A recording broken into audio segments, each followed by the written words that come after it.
Queridos irmãos, queridas irmãs, queridos rádio ouvintes, queridos internautas que nos acompanham nessa celebração, hoje estamos já vivendo o primeiro domingo da Quaresma.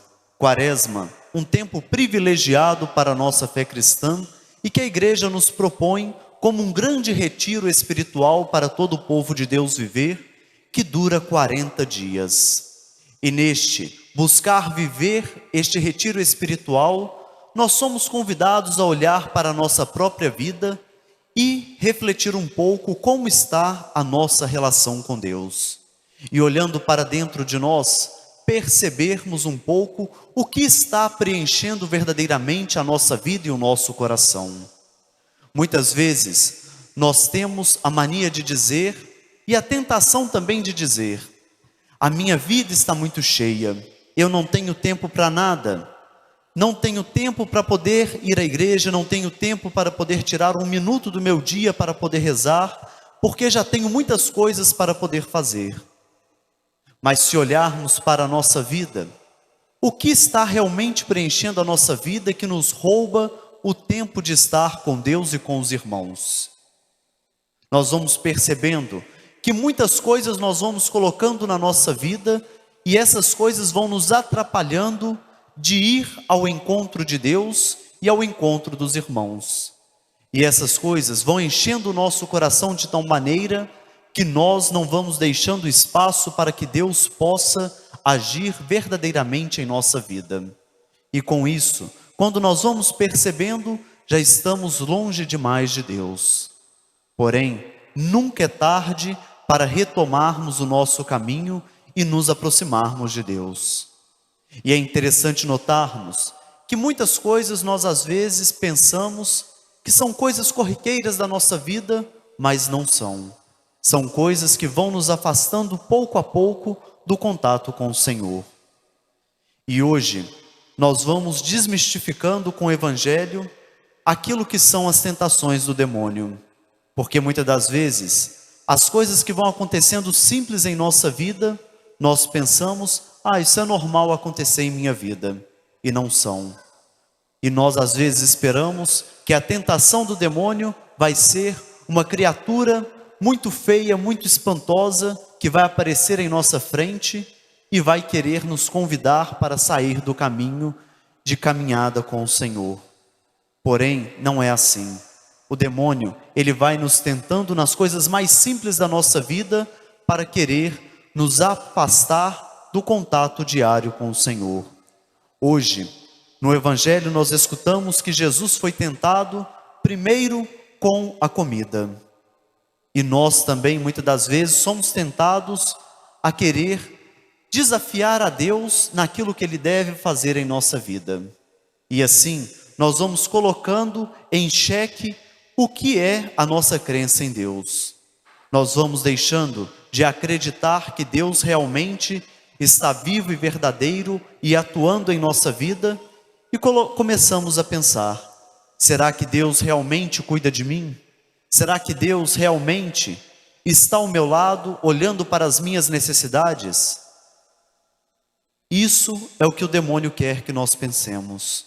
Depois, nós vimos que a segunda tentação, o demônio leva Jesus até o alto do templo. E dali diz a ele: joga-te daqui para baixo que Deus vai te segurar. E nós muitas vezes em nossa vida temos que tomar decisões que cabe somente a nós, e nós queremos dizer: não, eu vou deixar isso para que Deus resolva. E Deus já está dando para nós todos os indicativos de qual caminho devemos seguir, e Ele nos deixa livres para seguir o caminho do bem ou o caminho do mal. E nós, muitas das vezes, não queremos assumir esta responsabilidade de ser autores da nossa vida e de contar que aquele caminho que nós vamos escolher terá consequências para a nossa vida. Se nós escolhermos o caminho do mal, a consequência é perder o contato com a graça de Deus. E se nós escolhemos o caminho do bem, a consequência é que estaremos ganhando a vida eterna, que estaremos ganhando a vida em plenitude, que estaremos no caminho que nos leva para a felicidade plena em nossa vida.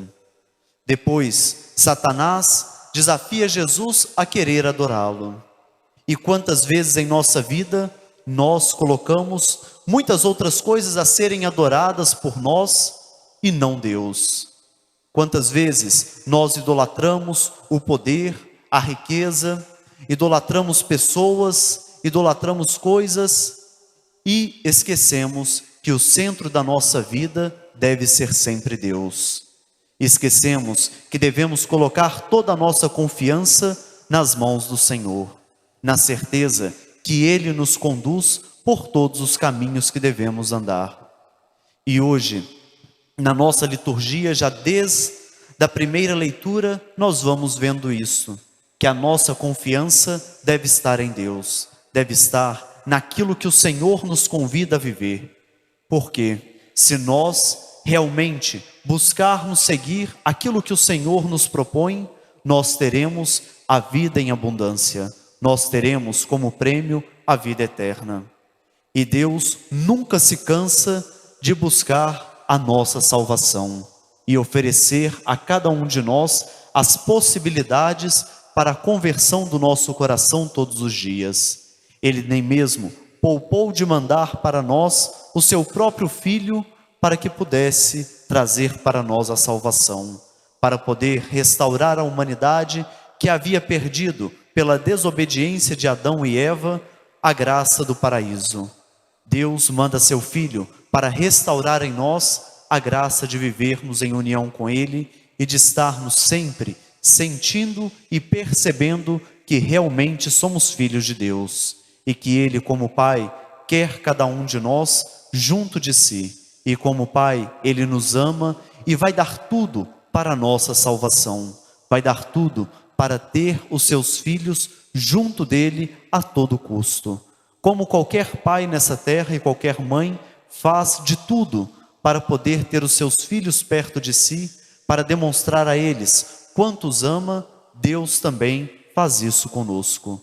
Deus mostra para nós todos os dias que Ele está ao nosso lado e quer que nós possamos encher o nosso coração com o seu amor, para que assim não precisemos de buscar fora de Deus outro amor maior, porque não encontraremos. O mundo pode até nos apresentar muitas outras coisas que podem nos trazer uma felicidade, mas que é passageira.